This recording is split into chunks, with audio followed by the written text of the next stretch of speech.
Good afternoon, everybody. Welcome to the Montgomery County Economic Revitalization and Recovery Town Hall.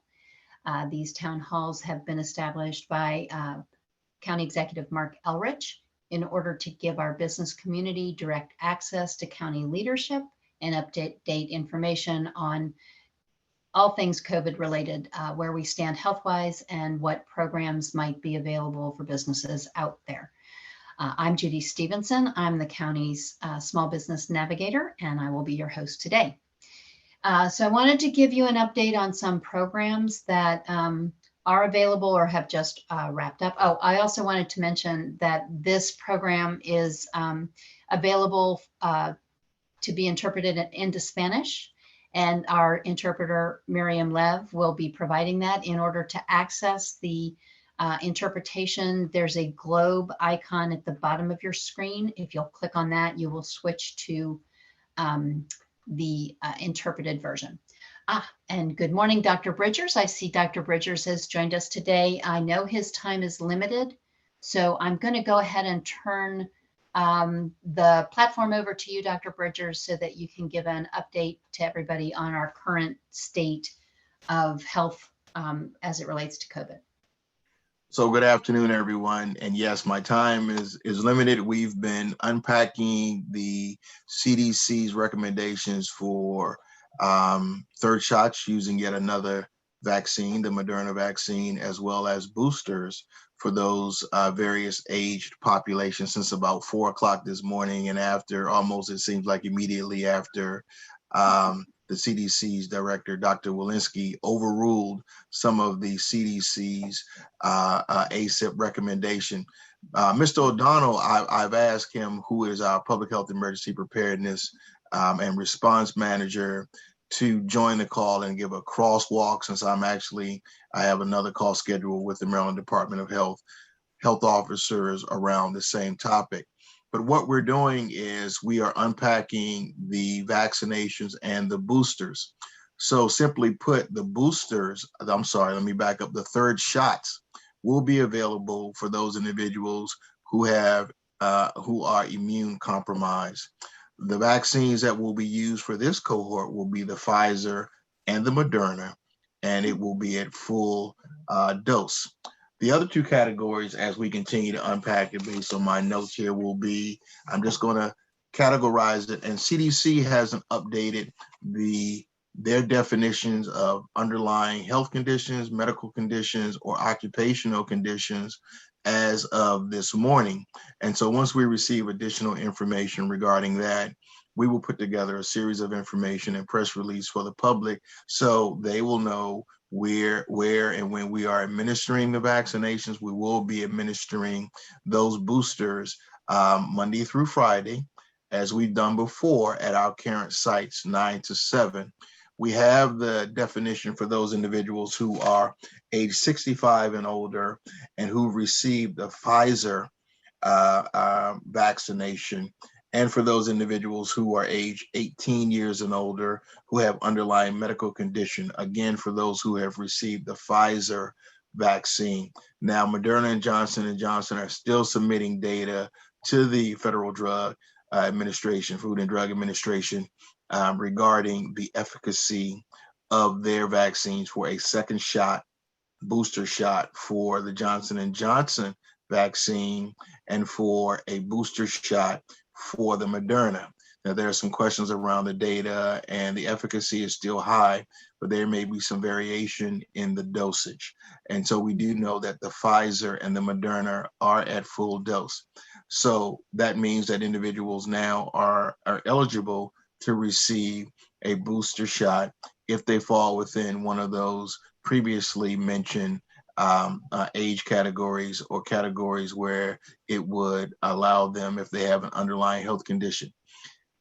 Individuals should check with their primary care providers regarding if they are eligible, if they have, especially if they are immunocompromised or have underlying health conditions, to make sure there's no contraindication for any medication that they may be taking. We are working earnestly with our minority health and community partners, our pharmacy partners, our hospital partners, and our provider partners to make sure, one, that they have the vaccine available, that they have access to the vaccine that is equitable, and that if they need any technical assistance around the guidance. Now, shifting briefly to our data trends, we are trending in a good direction. We haven't seen the levels of hospitalizations over the past 4 weeks. Our hospital utilization is low to moderate, meaning that we have available beds if there is a need for individuals who present in our emergency department for flu-like illnesses or COVID symptoms in our ICU departments, in our acute care settings, et cetera.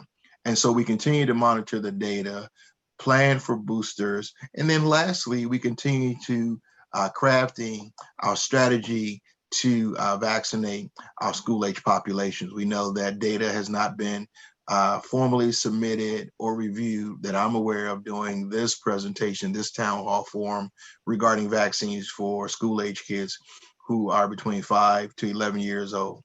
But we have worked and we continue to work collaboratively with our MCPS school systems and our independent school systems and our private school systems to look at strategies that are effective to keep our students in school.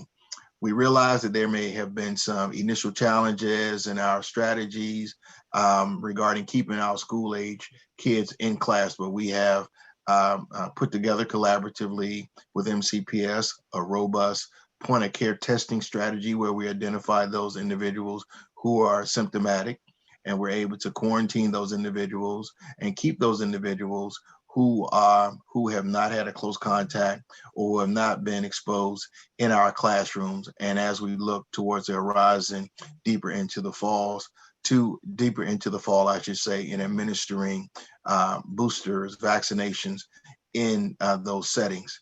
And so that's pretty much an update.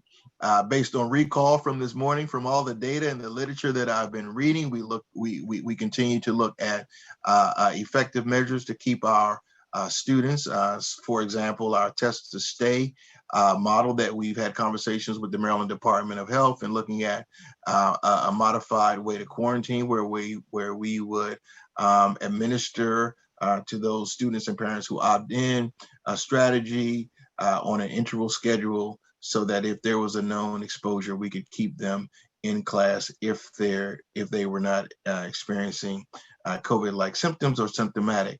And so pretty much that's the update, public health update. Thank you for allowing me. I know it was a little more than 5 minutes, and there are a lot of things going on behind the scenes right now as we unpack the CDC's most recent authorizations and recommendations.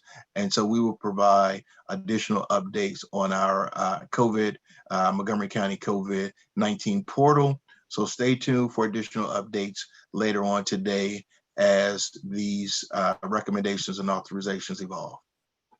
And you're still encouraging people to get tested. That's still a big Absolutely. part. Absolutely. So let me just speak to that quickly. So over the past 6 weeks, we've actually increased our testing. So we started in early August, averaging about 1,000 tests per week at our community-led sites. We are actually testing folks up. The upper limit has been about 6,000 tests a week. Now that's great. It speaks to our trend line. It speaks to folks if they are feeling sick and are unvaccinated or even vaccinated to know their status, to get tested. And so that keeps our community level transmission down. We maintain the lowest case rate and test positivity rate this week in the state of Maryland regarding that. And we can attribute that to the great help and support that we are receiving from our countyans to get tested, to again know their status, and if they are symptomatic or even asymptomatic, to be able to quarantine and get the follow-up contact tracing that's required accordingly. So thank you all for supporting that, for encouraging that, not only testing, but vaccinating. We are vaccinating, and we continue to vaccinate those individuals who are unvaccinated to combat misinformation with scientific and data-related information, to keep folks informed regarding the efficacy of the vaccines, even the effectiveness and the need for a booster to combat any of the variant strands that we may see. The Delta variant is still the predominant variant of concern in the community. We continue to work with the Maryland Department of Health and other partners to monitor variants of concern, such as the Lambda and the Gamma and the Mu variant. And we haven't seen the number of cases. But what these booster shots will do, it will increase our immune response for those individuals who may have underlying health conditions, or who may be seasoned, or I should say senior individuals whose immune system may have waned over the past 6 to 8 months. Okay. Thank you, Dr. Bridgers. I'm wondering, Sean O'Donnell, are you on the call? Because I see another Dr. Bridgers, so I was just wondering. That's probably Sean O'Donnell, because I sent him the link this morning saying, hey, I have another meeting and I may not be able to be able to be because of the time conflict. So Sean has been very gracious to support me. Prior to these operations, when Dr. Gales was the health officer, and before I served now as the interim or acting, I participated in many of these town halls and forum. And so Mr. O'Donnell has been very much at the forefront of all we've done as far as our public health and emergency preparedness and response. And he's very apt at providing the update, because he's actually the one to operationalize logistically and is at the forefront of the planning. And so I now have him participating and can walk through some of the slides. And these slides are in draft because they have evolved since this morning and we've had the conversation, but he's able to walk through those slides now. So thank you for an opportunity to provide this update. Sean can walk through the presentation, and by all means, please stay safe. If you aren't vaccinated, please encourage folks to get vaccinated.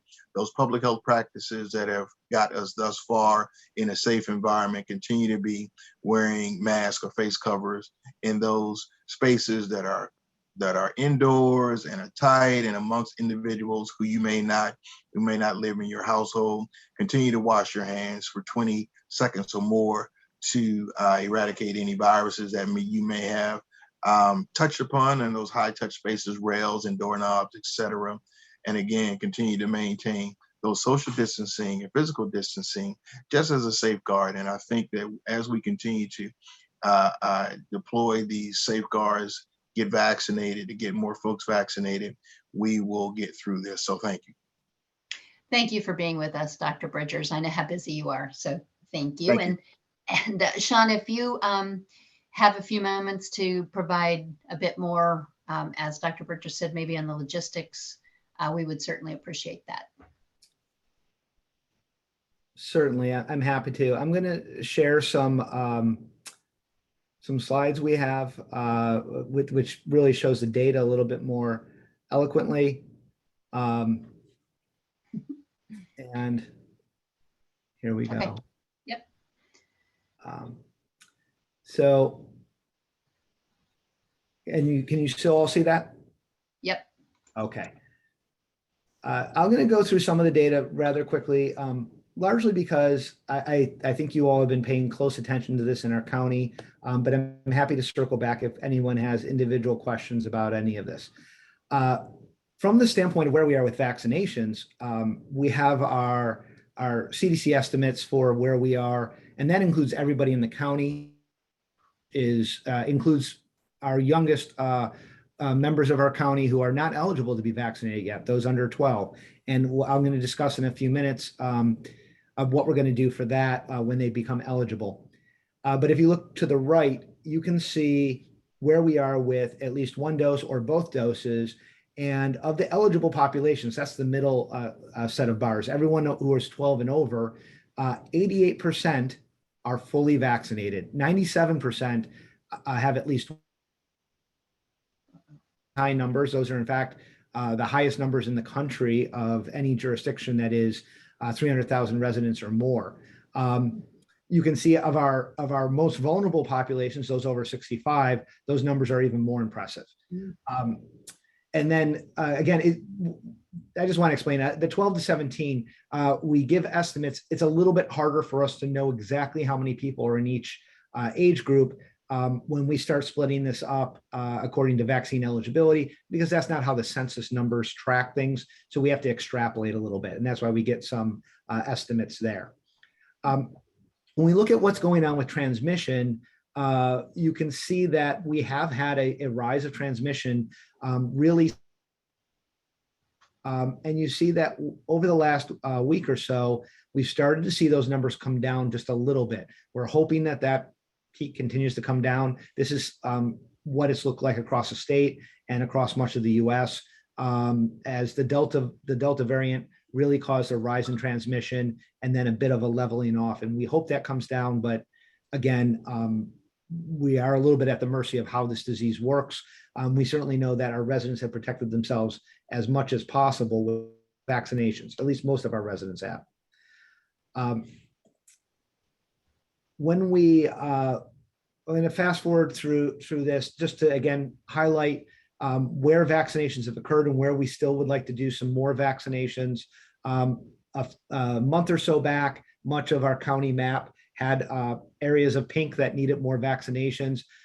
Really, we're starting to saturate most areas of the county. We still have a few neighborhoods where we would like to increase the vaccination level, and we work with our county partners at trying to get resources out to them. When we look at how there are down and identify, are there certain populations within the county that are less vaccinated or accessing vaccine at different rates? We did see some disparities for a while with some of our different ethnic populations. I know a lot of people considered that vaccine hesitancy, and I don't know if that's exactly the appropriate word because people use that for so many different things. But what we have seen is not that, but it took a while for certain groups to start having conversations about getting vaccine and deciding that they were ready to do it. And it was almost like once it started, there was a wave of support within those ethnic groups. And you see that our Asian and Pacific Islander groups hit that wave a little bit earlier than the other groups. Our Hispanic and Latino populations have certainly come out and been vaccinated in extremely high proportions. And our African American and Black populations are now within 2 percentage points of our white non-Hispanic residents. This is really saying across all walks of our ethnic and racial backgrounds, people are getting vaccinated. There's not a big disparity between groups coming out to be vaccinated. And when you see that, when you see the overall population, as we said, of eligible people is at 97% have a single vaccination, you can see why all these numbers are converging on that 88% fully vaccinated. There's a lot of information here. I just really want to focus over on the left side about vaccinated versus unvaccinated. If people look at what is known as breakthrough cases, vaccinated individuals who are still getting sick and in some cases being hospitalized, you'll see Montgomery County's numbers. We have a higher proportion of vaccinated individuals who are cases or who are hospitalized. When you look at those numbers, it's about 1/3. And I want to put that in context because 97% of our population is vaccinated. Of the people who this is spreading to, a much higher proportion of them are going to be amongst the vaccinated. When you look at what the actual risk is, though, that 6% of our population who's not yet vaccinated make up 54% of the cases, 65% of the hospitalizations. Your risk if you're unvaccinated is not double what your risk is if you're vaccinated. It's not triple. It's more than 12 times the risk if you're vaccinated. And in the case of hospitalizations, it's closer to 20 times the risk. So we're still emphasizing that even as we get very high levels, becoming vaccinated is very important. People's understanding of what herd immunity is. Herd immunity speaks to a level of vaccination within a community at which the spread of the disease begins to slow down. It doesn't mean that the unvaccinated are immune to the disease. It means that the continued spread has slowed down. Those unvaccinated people are still, you see, even with our very high vaccination rates, those unvaccinated people are still becoming cases at an alarming rate and becoming hospitalized at a commensurate rate to the cases. So we do have concerns about that. When you look at the table in the middle, over the last 4 weeks, who is becoming hospitalized? You see that it's overwhelmingly our seniors who are becoming hospitalized. And amongst those who are vaccinated and being hospitalized, it's 80% of them are 50 and older. So it is the vast majority of people are those older populations who, again, do not have as a robust immune system as our younger populations do. And that goes a long way towards why the data showed that booster shots should be focused on these older populations. As far as what the county is providing through HHS and our partners, we continue to do a significant amount of testing. You can see on the lower graph that testing demand at our sites has gone up a bit each week. And if you look over at the left, you can see that while the county, across the county sites, we have between 5,000 and 6,000 tests a week that we're administering. Across all the county partners, that capacity has been around 40,000. So there's a huge capacity, we know, at the pharmacies, at the grocery stores, at private providers to do testing. Amongst vaccinations, they have certainly slowed after a huge number being done in the early to late spring. They've slowed, but they've been steady. We still had first doses coming in, and that's very important because, again, those are the people at risk. As far as where we are today with our positivity rates, that's what percentage of people who are tested come back positive, and case rate are showing up as a new case. And this gets measured by the CDC and our state partners over a certain span of days. So in this case, it's 7 days, so that we don't look at daily fluctuations. And then it's a rate of 100,000, so that you can compare large and small jurisdictions against each other to really understand what that transmission rate is. And you can see Montgomery County is doing quite well compared to the other counties in Maryland, but we still want to bring those rates down. That case rate is essential category according to CDC. The positivity rate is in the low category according to the CDC. So we have a lot of testing going on. We have low positivity rates amongst those being tested. It helps us find people. It helps those people to know they should be quarantined. But we are seeing still a significant or substantial case rate. We know that Montgomery County and Howard County are the two most vaccinated counties in the state, and it's not surprising that those are the two counties with significantly lower positivity rates and case rates. So just as an update, I know there's a lot of people interested in what's going on with booster shots, third doses. There have been meetings with our federal partners. On Wednesday, the FDA met. They made their recommendations for who should get a third dose booster shots. By the way, all of the conversations this week have been focused only on the Pfizer vaccine. That's the only vaccine that has submitted at this point enough data that the federal part a decision. Moderna has submitted data. We expect a decision to be made in the next several weeks on Moderna. J&J is submitting data. We expect a decision eventually to come on J&J. There are factors as far as how many people received those vaccines to date that allowed, honestly, more people have gotten Pfizer, so there's been more data to evaluate, and then Moderna, and then J&J. But our federal partners will look at the data. They have enough data to safely recommend things. That's how we go through the process. The FDA made some recommendations. The CDC met yesterday. Their advisory committee on immunization practices met yesterday. They made some recommendations. They recommended adults older than 65 and residents of long-term care facilities should get the booster shot to protect them. That's where they saw the most changes in immunity. Adults aged 50 to 64 with underlying medical conditions that leave them at risk for severe COVID, and then adults 18 to 49 with underlying medical conditions based on their individual risk and benefit. Late last night, the director of CDC weighed in and added another category for those whose occupational risk also puts them at risk for severe COVID. So we do have that CDC, that bullet point. And then Maryland just pushed through their authorization and guidance this morning. So we have that as well. So what does that mean to the county?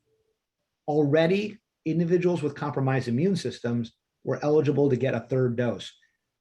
If they got Pfizer or if they got Moderna, they can get a third dose. This is not a booster to their immune system. This is what is recommended to build an initial immunity. So they have been eligible, needs to be at least 20. We've been doing that at county sites. The private providers have been giving those as well. What's newly eligible are the following individuals. If they received Pfizer initially at their first and second dose, and they are 6 months out from their second dose, individuals age 65 and older may receive a booster shot. Individuals 18 and older who have certain underlying medical conditions, again, 6 months out, receive Pfizer beforehand. And then finally, individuals with the heightened occupational risk if they receive Pfizer and they're 6 months out. So those are who are eligible to get it. We are going to begin giving those at county sites. We anticipate that our private providers have, now that we've gotten the state authorization to do so. What we're going to ask of the public is that they bring their vaccine record or card. The first thing they need to do is if you think you're eligible, look at these criteria of the individuals. Make sure you receive Pfizer beforehand. We do have to check when you come in that you are getting the same vaccine. Make sure it's been 6 months since you received a second dose. If you did not receive a second dose of Pfizer, you're eligible to come in and get a second dose 21 days after your first dose. So that is what will happen when they show up. We'll ask to see their vaccine card, make sure they've got Pfizer, make sure it's been 6 months, and then determined by their ID, are they 65 and older, or do they attest that they have a medical condition or an occupational risk? We'll begin to message this out to the community immediately. We're working on our press releases right now. Again, this doesn't include individuals who received Moderna or J&J vaccine previously. We do expect to get guidance on that in the coming weeks. Where can people get the vaccine? Well, as opposed to when they got their first dose or their second dose, vaccine is widely available. Virtually every pharmacy, most grocery chains, they all have vaccine. Private providers now can order vaccine. I've heard already from colleagues that they've called up their private provider and they've been able to get a vaccination from them. You can go to the state site. We have a link to it on our webpage. You can go to the state search site. The CDC has a vaccine finder page, and you can see who's offering vaccine. I did a quick search about 11 miles around Rockville yesterday. I found 172 sites that have gone on and listed themselves. I don't think private providers have listed themselves. Some of our partners who do pop-up clinics, they don't list themselves. These are for static sites. So there's, in reality, probably a much wider group of people who have vaccine. Again, the county sites, we are gearing up to increase what we're doing to try to help meet that demand. But currently there is a huge number of private providers who provide these vaccines. It's always free of charge at all of these sites. They may collect insurance information, but there is no out-of-pocket fee for getting vaccinated anywhere. It should be anywhere in the United States. We're partnering, as we said, again, it's not only 65 and older, it's individuals who are in assisted living facilities. All of those facilities, I know many of you may have family members or friends who are in them. All of those facilities have been required for months to have a pharmacy provider agreement in place. And those pharmacies have been routinely providing vaccine and vaccination administration support to those facilities. We expect that that will continue to happen now that they become eligible for boosters. And we're working with our other congregate living, our group homes, our DDA homes, and some other community partners to provide vaccinations at those sites. We're looking at expanding our county sites. Right now, we had shrunk the footprint of where we offered vaccine in order to allow, well, because our partners where we were doing it before, schools were back in session. Our rec department, who has been an amazing partner, helping us get vaccinations out to the community. They wanted to be able to do their senior programming, their after school programming, and their other community rec things. And we didn't want to interfere with those. So we scaled back where we were. Currently today, and probably for the next week or so, we'll continue to be at the Dennis Avenue Health Center, the Montgomery College in Rockville, and the Up-County Regional Service Center. We're doing testing and vaccination at those sites. But we expect that with the booster guidance, we're going to need to increase our capacity. And we're now working on the facilities you see here. We want a presence in East County to be accessible to our residents who are on that side of the county. Montgomery College has agreed to let us come back to the Germantown campus, which has some very large space available there. You may remember we did mass vaccination operations out of that site previously. And again, we'll go back to Silver Spring Civic Building, where we vaccinated thousands of people back in the spring. We're looking at if we can move in a little bit earlier than October 11th, but right now that's the date we have agreement. A lot of these facilities have programming going on before then. And we know that no matter where we go, we're going to impact those partners' regularly scheduled activities. But it's very important that we provide this protection to our population with the boosters. We also did homebound and independent living vaccination clinics, and we will track on when those individuals are due and go back to those sites. Many of our partners in the community, our hospitals, our primary care coalition, our minority health partners, they also did all of these types of things. They have clinics going on every day. They did pop-ups for communities of need, and they are all committed to doing that, both to continue getting vaccine to those who are unvaccinated, as well as to doing the boosters. And then lastly, I just wanted to touch on pediatric vaccinations. I know the booster shots have sort of taken over the news the last few days. Pfizer has submitted their data to the federal partners to look at. They believe that they've shown that the vaccines are safe and effective for the 5 to 11. Those doses are a little bit different than adult doses. The federal government is being extremely cautious with rolling this out to kids because kids vary in size quite a bit, and they want to make sure that they're getting the right doses out to them. They also want to make sure that they've ruled out any sort of side effects that could put kids at risk. With that, they anticipate it's going to take still several more weeks to review the data and come up with a consensus agreement. They expect that those 5 to 11-year-olds may become eligible as early as mid-November. And then, of course, the younger groups, that data will be coming in as well. We also know that Moderna will be submitting information for pediatric doses, and we hope that they'll get approved as well. As far as our strategies go, our expanded hours, our expanded days that we're doing right now for booster shots are going to work for pediatric shots as well. We anticipate that parents will have to come with their children, particularly younger kids. Really are not going to tolerate a shot the way our older kids could without having their parents there. So for the sake of consent, for the sake of helping the younger kids get through this, we're going to need the parents to be on site with the kids. And that means we're going to have to operate in weekends and evenings. The big change from the last time we did this with the 12 to 15-year-olds is that our pediatricians are now eligible to receive vaccine directly from the manufacturers in the state or from the local health department if they want a smaller quantity. And we know that they really want to do this. They reached out to us last time, but they just didn't get that eligibility from the state until a few weeks after the kids were vaccinated, but they're definitely going to be on board. We're going to recommend people go to their pediatricians. You are certainly going to get a lot more attention from your pediatrician than you will at a mass vaccination site. So I know a lot of people will be more comfortable with that.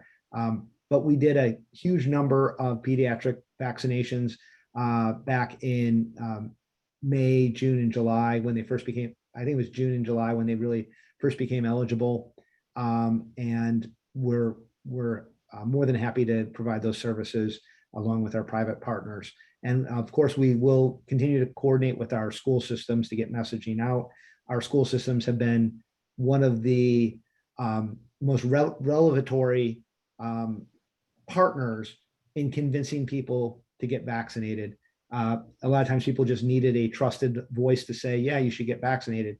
And when the schools started messaging out to their populations, we saw a surge of people come out for vaccinations. So we will, of course, want to do that again when we get to the next group. So that's the data I have to present to you. I wanted to not only share what's been going on, but also what we're planning to do, since a lot of this has been in the news and there's a lot of discussion about this and change going on. But I'm happy to answer any questions people have. Sean, there are a couple questions. I don't know that you'll be able to answer them, but I'll put them out there. And if you can't, we'll get the answers. One is whether or not there are any emerging concerns with respect to fungal infections related to continued mask usage. Is that anything that you've heard of or aware of? I have not heard anything on that. No, what I can say is I can tell you that we encourage people who are using cloth masks to wash them routinely. It doesn't have to be after every usage, but we do encourage them to wash them like any other item you wear regularly. And hopefully that will address, I would imagine that would address most bacterial or fungal concerns. If you have a strong concern, maybe recommend washing them with your whites and some bleach, maybe some color safe bleach, but that should help. Okay. And then the other one is there any company that can do on-site rapid results testing, like getting results within 10 minutes? So we are aware of some of the different rapid testing, and we've begun using them very recently in our public school system in an effort to get a quick idea of the kids who come into the school health room, whether with a symptom, whether or not that's COVID, because we really don't want to send home all their close contacts while we wait for a result. So we have been using them in that capacity. Those ones we're using are the Abbott Binax Now, similar to the ones that are sold over the counter for home use. And the difference is the ones we use are designed for clinicians to use and report to the state the results. But they work very similar to the over-the-counter ones. I'm not fully aware of all the rapid tests that are available over the counter or available through commercial sources, but I would recommend for small businesses to look into those types of things. And these are generally recommended for the asymptomatic screening of individuals. If your staff want to have high contact with the public and want to check they don't have symptoms and just want to be assured that they don't asymptomatically have COVID, those are good to use. If you have symptoms, we recommend you don't go into the workplace, and that if you want to confirm whether or not it's COVID, that you go to a site that's doing PCR testing for confirmatory testing, whether that's a county site or a private site, a pharmacy. And again, if you're symptomatic, I believe in most cases that insurance is covering the cost of those tests. And if you don't have insurance, I believe that most of these partners are covering the cost and being reimbursed by the federal government. I can't say 100%. You'll want to ask before you go, because I would hate for anyone to get charged for a test. And then you may have alluded to this, but is there an opportunity for small businesses to buy rapid COVID tests for their staff? Yeah, I think I'm not aware of the particular vendors who make those available to small businesses. We've been looking into, right now, we've been working with rapid tests that have been graciously provided by the Maryland Department of Health. They've been an amazing partner, and they've helped us keep kids in school. So I want to give them some credit for that. We're looking into purchasing some for the county for public health use. We use some with some of our partner agencies, again, to keep people safe in very specific areas. And we're looking into purchasing directly from Abbott. We do know there's a high demand for these, and the process we need to go through would be different than what a private business is able to go through. Okay. Okay. Well, Sean, thank you so much for all that great information. I'm not sure what your thoughts are, whether we can send your presentation, your slide deck out after this meeting broadly, or if you feel like it'll be out of date so quickly, maybe they should just keep an eye on the web page. Yeah, I would recommend the web page. In fact, this has changed 3 times this morning. It changed with every meeting yesterday. So we're at this point, we're not sending this out broadly for distribution because by the time I hit send, something will have changed, and I don't want. It's been very, very confusing as far as boosters go, and we're working really hard to try to cut through the confusion and be straightforward with our with the public about what they need to know. And so again, we're gonna, that information will be on our website. I'm sure our public information team will share it multimedia ways, and there'll be people talking about it through the media. But again, you guys have been trusted partners. We wanted to let you know exactly where we are at the moment. Most of that data, the initial sets of data that you saw, they come in the Pulse report, and they are that is publicly available through the county's website. If you do a search for the Pulse report, we do publish it there, and so you'll be able to, if you wanted to look at where we are with it. It pulls from some of both the county dashboards, the state dashboards, the CDC dashboards. A lot of different people are tracking this information, and that Pulse report, our county stat team and our HHS team puts that together, and it saves me hours a day of trying to find this information. So I really appreciate that. They put it out weekly on Wednesdays. Okay. Very good. Well, thank you so much for your time. Really appreciate it. There's been good feedback in the chat, thanking you for all this great information. And then just to be cognizant of time, I wanted to now turn to our Director of the Alcohol Beverage Services, Kathy Durbin, who's going to share with us some of what we learned through the pandemic, things that changes we made to operations and rules and regulations, and kind of what her ideas are as far as what it's going to look like going forward. So Kathy, thank you for being here. Appreciate your time. I know you have a presentation also, but welcome, and I'll turn it over to you. Okay. Thank you, Judy. I really appreciate it. And I'm happy to be here. I was on many of these meetings in the past year and a half. They're very informative, and really grateful to you all for making them available to all of us.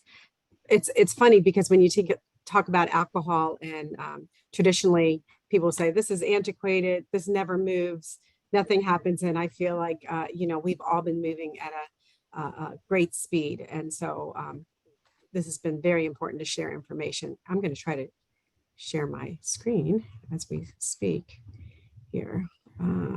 Share screen. And I have confirmed with Kathy that we will be able to send her presentation out after, and I'll also send you some links to the things we probably won't get to today. So go ahead, Kathy. Okay, thank you. So this is, our piece, Alcohol Beverage Services piece to the COVID experience. I think we could write many a book on the COVID experience. It's still, it's continuing to occur.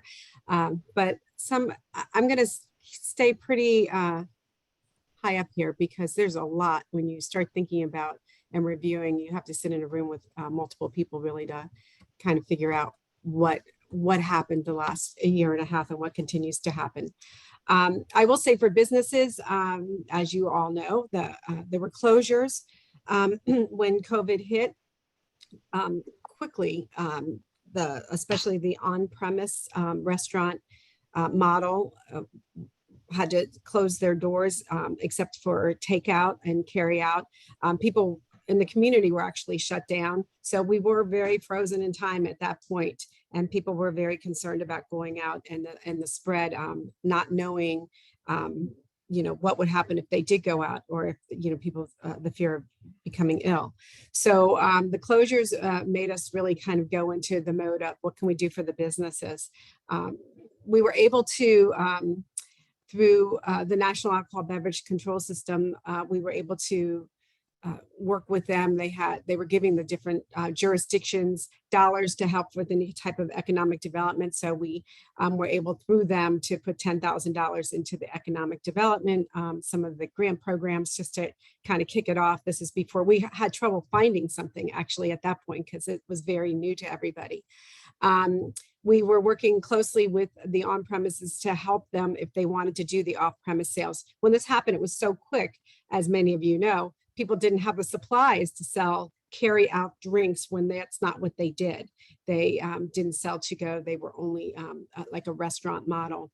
So as much as we could educate and try to figure it all out and work with our Board of Licensed Commissioners. So when we had the executive orders come down from the governor, and then the local orders from the county executive as well, we created an online permit so that we would know who was asking, and we can help them if they needed help, and they agreed to the certain things that whatever was named at that time with the carry out sales. So we had within 24 hours set this up. I think we approved at that point about 250 businesses within 24 hours. So it was really kind of exciting to see staff move in and everybody, IT move in, everybody just, I think everybody that's spoken so far from health side, if it wasn't for the partners, we wouldn't have been able to do this. So people could print out their own permit, and it was of course free. We also, it's hard to think that it was a year ago in August that we had the late night permit that when we started to reopen a little bit, we allowed late night sales through the executive order. So we had to figure out how do we permit people from 10 p.m. to midnight, and trying to extend those hours for the businesses. So we created lots of permits, which we usually don't do on the fly. It's something that has to go through Annapolis. And so like the businesses, we were also in new territory, but our Board of Licensed Commissioners was very supportive, and everyone was very flexible. So it was fun to kind of get that different feel and have everybody pitch in. I think the outdoor areas are what have been the biggest changes in Montgomery County and everywhere, but especially Montgomery County. We're a very social county anyways. We like to do things outside. We like to have events, not necessarily always nighttime, daytime, lots of festivals. Before COVID hit, our one-day festivals and licensing were over 1,000 a year that were approved, and a few years before that it was 500. So it had really doubled in numbers and sizes, mainly due to businesses wanting to be part of the events, us changing our festival permit licensing to include the local businesses, and also the so many local manufacturers that are also supporting the festivals and events, excuse me. So we also partnered with Visit Montgomery, was able to write a little bit of an award, again through NAPCA, to help support some of the restaurant week towards the end of the state of emergency, I would say, because we're still in it. So this is, I think, working with partners was the most important thing that we could do, and working with the businesses and trying to help them and assist as much as possible. So we did pivot. I know that word was used quite often last year and a half, but I was trying to think of what other word to use. We went to virtual training. We've done it before, but it wasn't as comprehensive as we would like, but we really did, were able to investigate different ways to engage with our participants of training. Our alert training is the alcohol law, education, and regulatory training. out of our licensing office, which is free to anyone who wants to ever participate. We have it in English and in Spanish. Now we can have it anywhere, anytime, because it's virtual. And, we can go to businesses, but of course, for safety reasons, we've continued to grow this virtual training. We also created a state certified training off of what we already trained the retail stores. So that's like a TIPS and a TAM and those types of trainings. But this is Montgomery County state certified training. More and more often we're seeing people who didn't think they would be in the hospitality industry are now in the hospitality industry.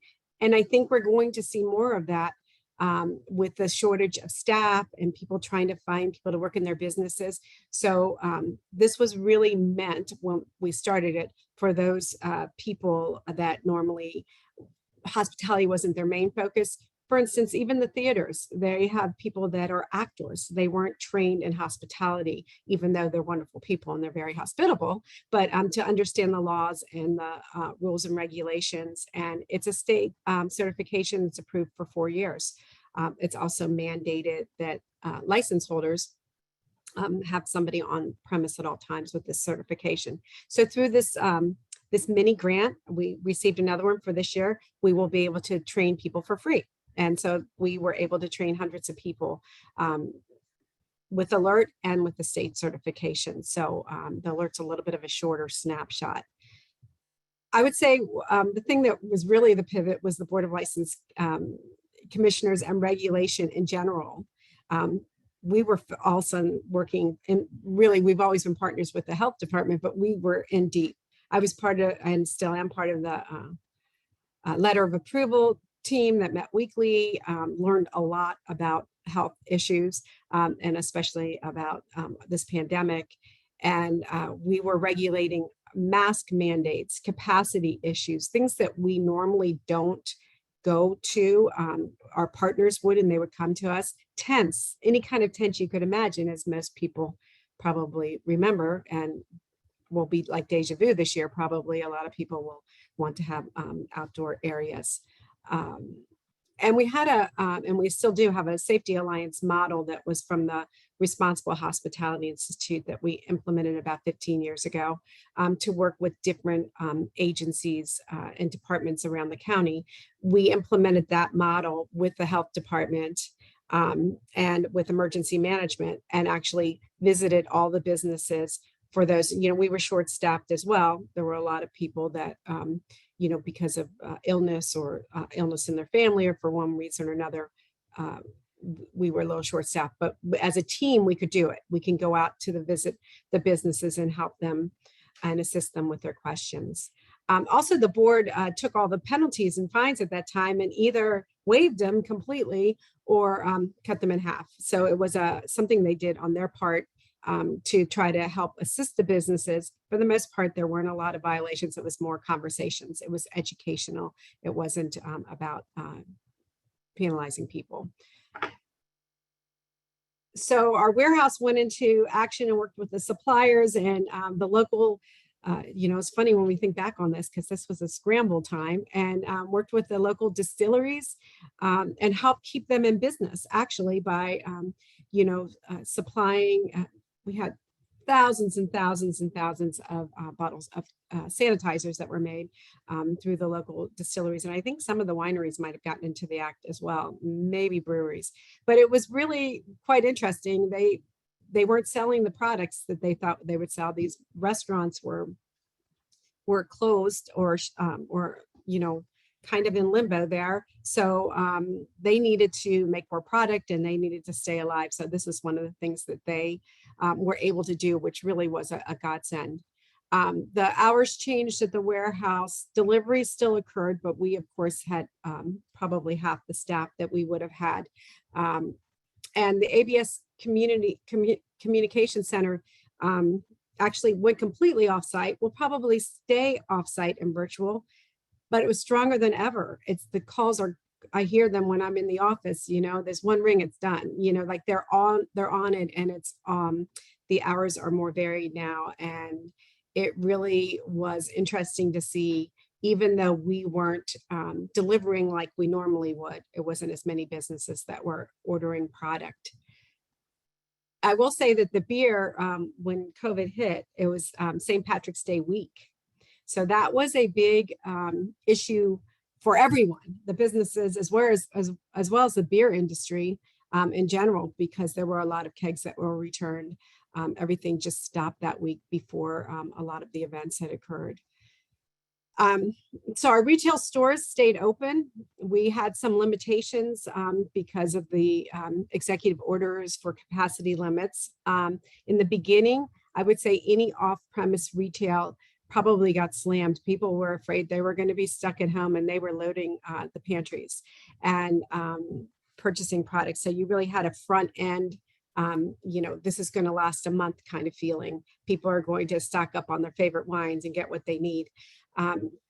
So the stores were able to stay open. We did have 12 closures during the year due to positive testing. And that was 2 weeks of closures for the stores that had to. So it was very difficult. You never knew when that was going to happen. And at the time, of course, anybody that knew anybody that tested positive, it was, you were quarantined.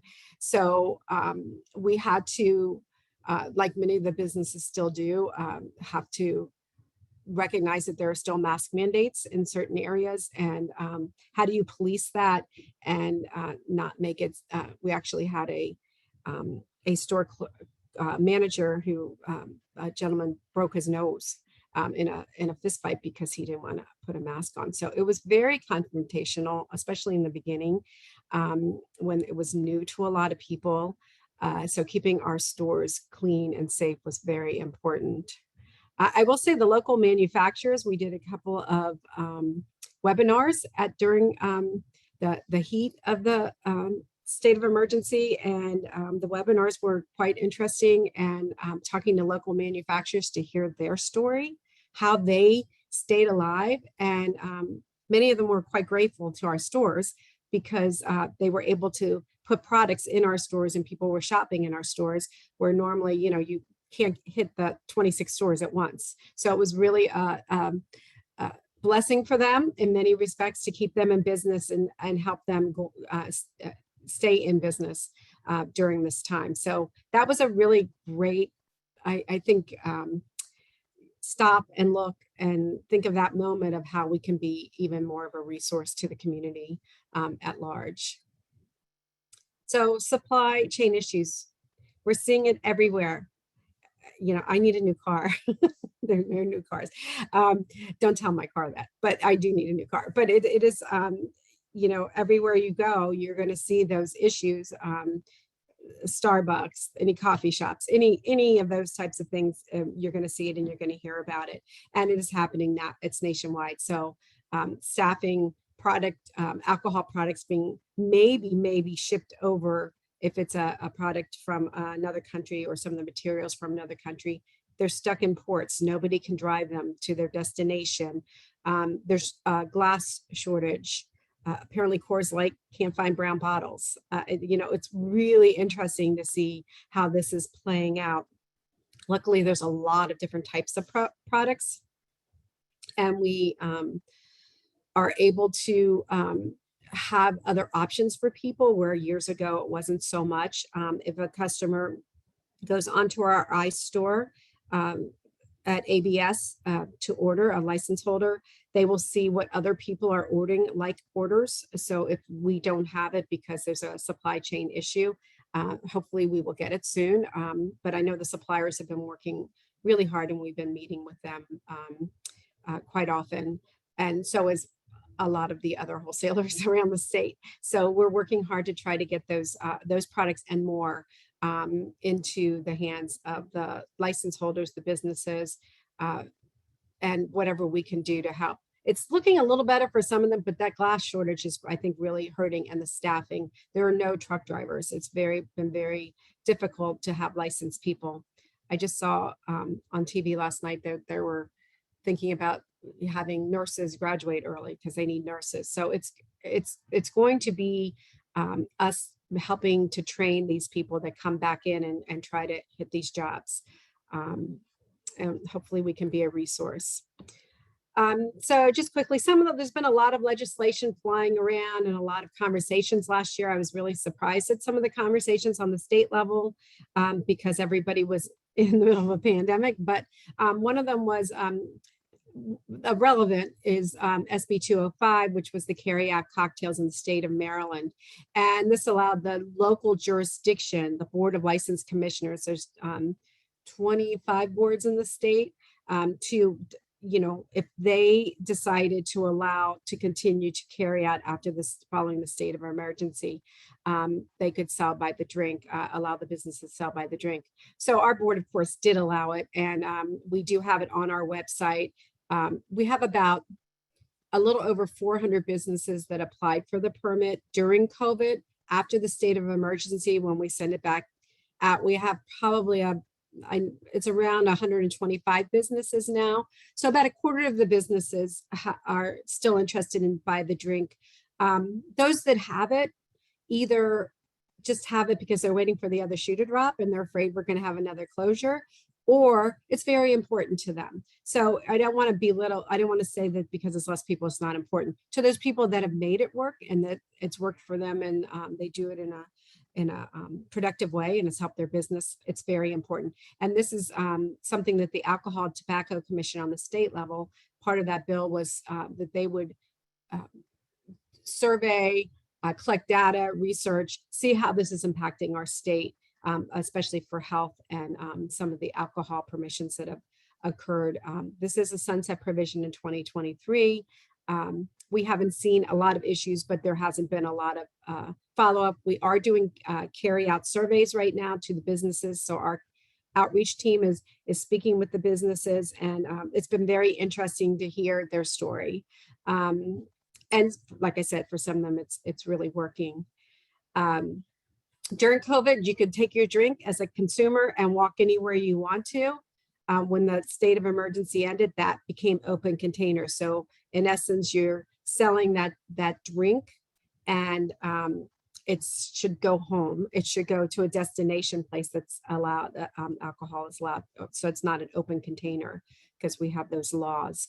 I will say that the streetery model was quite popular because of the carry-out cocktails. We have a marketplace license that we created about a year before COVID hit, and it was really sexy and really out there. And we thought, oh yeah, this is for so people can carry their drinks around. Oh no! And here it's something that a lot of areas are interested in. This year we're going to massage that license just a little bit to allow the district managers to apply if they like, so that if like Bethesda Urban Partnership or another entity would like to apply for that marketplace license, they could, and that would allow the businesses in the area to sell, and then they can come to this area. So I don't know how many of those, it's a lot of work, it's accountability, but they've been doing it and doing it well for the most part. The other bill that was important to us was HB 428, and that was a renewal bill for renewal of alcohol licensing for the businesses. We did not renew licenses for a year, so it was a 2-year license renewal this year. The fees were waived. Most of the fees were waived. It was different for the type of license. It was a delegate Lukey bill, and we worked with them on this bill, and I think it was as fair as it could be. And so some of the fees were waived. Late fees were waived. Some of the renewal fees were waived, and some of the, depending on what type of license you had, it was waived or partially waived. So everyone received a separate invoice this year. It was, we have 1,100 licensed facilities, and so we had to do them all really by hand. But because it was so different, it's usually kind of like whatever your license type is. The fiscal impact on our on the LRE division was 1.5 million, but I think it really helped some of the businesses and took some more of the pressure off as they tried to reopen, and they're still trying to reopen. So hopefully we can continue to help and be, as much of a partner as possible for the businesses. So we're open for business. Our lobby hours are open. We do have curbside pickup at our warehouse 2 days a week. We're trying to make it 3 days a week. We do have some limited staffing, still trying to get some staff in. So we're opening slowly but surely, but our lobby is open from 9 to 5. Communication center, you can call anytime. iStore ordering 24 hours. Email, I put my email on here as well. Feel free to email me. I think one of the biggest changes we've seen is instead of waiting for people to call us and complain or have a problem, we're going to outreach. So as much as we can grow the outreach for our department and help the businesses stay in business and be a resource to the business, that's what we want to do. I've been director all of 4 months, and I'm very excited about working with the businesses and closely with the businesses. So like I said, that's very high level. There's lots of stuff, a little, if you dig a little deeper, but always happy to have those conversations. So a lot of So you've been director for 4 months, but how long have you been with the department? I've been with the department 19 years. So you are the resident expert. Well, I don't know about that. I think it's, with jack of all trades, but it is, it's a different perspective. I've been an alcohol regulator for 15 years before that. Then I was the community outreach manager, created both of those positions. So it was really fun to kind of be a pioneer in some respects in the county. First woman director in this position. So happy about that. And I was in business. I worked for, ran a business in Bethesda for many years, and also worked as the executive director of the Montgomery County Restaurant Association back in the 80s. So it's been really fun to really see all those perspectives. You've done a tremendous amount of great work, Kathy. Thank you so much. Thank you. So I want to be respectful of everyone's time. Apologies, we've run a little bit over, but my goodness, what a bunch of great information was shared today. The next town hall will be October 8th, so look out for information on that. Again, Kathy, thank you for being here. Thanks for everybody who participated. If you have questions, please follow up after, and we will send out a follow-up email with Kathy's presentation and some other links that you might find helpful. So thank you all so much and have a great weekend. Bye-bye.